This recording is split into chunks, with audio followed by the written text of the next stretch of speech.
Hi friends, Dakshinamurthy அப்படிங்கிறவங்க ஒரு doubt கேட்டு எனக்கு கமெண்ட் பண்ணியிருக்காங்க. அந்த கமெண்ட்க்கு இந்த வீடியோவில் வந்து நான் உங்களுக்கு ஆன்சர் பண்ணுறேன். அதுக்கு முன்னாடி நம்ம சேனலை சப்ஸ்கிரைப் பண்ணாதவங்க சப்ஸ்கிரைப் பண்ணிக்கோங்க. பக்கத்தில் இருக்க பெல் சிம்பிளை ப்ரெஸ் பண்ணிட்டீங்க அப்படின்னா உங்களுக்கு வந்து வீடியோஸ் போடும்போது எல்லாமே உங்களுக்கு நோட்டிஃபிகேஷன் கிடைக்கும். எந்த ஒரு வீடியோஸுமே நீங்கள் மிஸ் பண்ணாமல் பார்க்கலாம். ஏன்னா இதில் நிறையா டவுட்ஸ் வந்து நான் உங்களுக்கு கிளியர் பண்ணுற மாதிரியான பதில் அப்படிங்கிறனால எல்லாருக்குமே யூஸ்ஃபுல்லாக இருக்கும் அப்படின்னு நான் நம்புகிறேன். அதே மாதிரி லைக் பண்ணுங்கள், ஷேர் பண்ணுங்கள், உங்களுக்கு ஃப்ரெண்ட்ஸ்கிட்ட எல்லாம் சொல்லி என்னுடைய சேனலை வந்து இம்ப்ரூவ் பண்ணுங்கள்.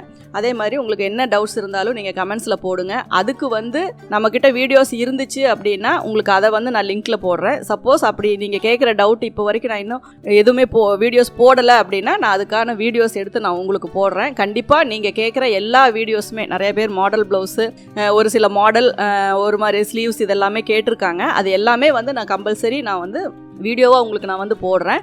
இப்போ வந்து நீங்கள் கேட்குற கொஸ்டின் என்ன அப்படின்னா, ஆம்ஹோல் சைடு, அதாவது நம்ம மூணாவது டாட்டுக்கு மேல் பக்கமும் ஷோல்டர்லேருந்து கீழேயும் வந்து உங்களுக்கு வந்து ஒரு மாதிரி சுருக்கம் வருது, அந்த ஒரு மிஸ்டேக் தான் நான் ஸ்டிச் பண்ணும்போது வருது அப்படின்னு சொல்லி கேட்டிருக்கீங்க.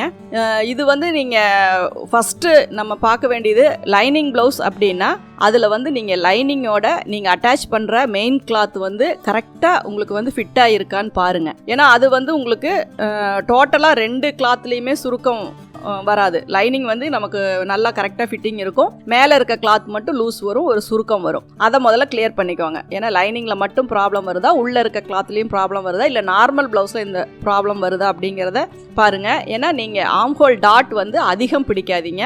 எல்லா வீடியோஸ்லேயும் நிறைய நான் ஸ்டிச்சிங் பண்ணும்போதெல்லாம் நான் கொடுக்குற சின்ன சின்ன டிப்ஸ் இதெல்லாம் தான். ஏன்னா ஆம்ஹோல் கிட்ட பிடிக்கிற டாட் வந்து ரொம்ப தின்னா, அந்த ஒரு குதிரை அடை, அதாவது சிங்கிள் கைடு அளவுக்கு தான் நம்ம ஸ்டார்ட் பண்ணி அப்படியே பின் மாதிரி கொண்டு வந்து நிறுத்துவோம். அந்த அளவுக்கு தான் நம்ம அதில் பிடிக்கணும். அதே மாதிரி கழுத்து ஷோல்டர் சைடு வந்து நீங்கள் டெப்த்தாக வெட்டும்போது ஷோல்டர்கிட்ட வந்து ஒரு 1/2 இன்ச்சு ஸ்லாண்டிங்காக கட் பண்ண சொல்லியிருக்கேன்.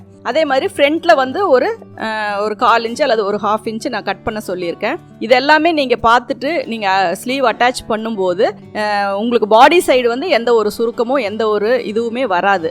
அப்படி உங்களுக்கு டாட் பிடிக்கிறது வந்து 2 ஸ்லிப் ஆகுது அப்படின்னா அதுக்கும் நான் டிப்ஸ் சொல்லியிருக்கேன். ஃபஸ்ட்டு நீங்கள் டாட் வர இடத்துல எல்லாம் ஒரு தையல் போட்டுக்கோங்க. அதுக்கப்புறம் டாட் பிடிச்சிங்க அப்படின்னா நல்லா ஷார்ப்பாக வரும், எந்த ஒரு துணியும் விலகாமல் கரெக்டாக வந்து உங்களுக்கு டாட் வரும். அடுத்தது வந்து அது ஆம்ஹோல் பேஸ் பண்ணி வருது, ஸ்லீவ் அட்டாச் பண்ணும்போது வருது அப்படின்னா நீங்கள் ஸ்லீவில் என்ன மிஸ்டேக் பண்ணுறீங்க அப்படிங்கிறத பாருங்கள்.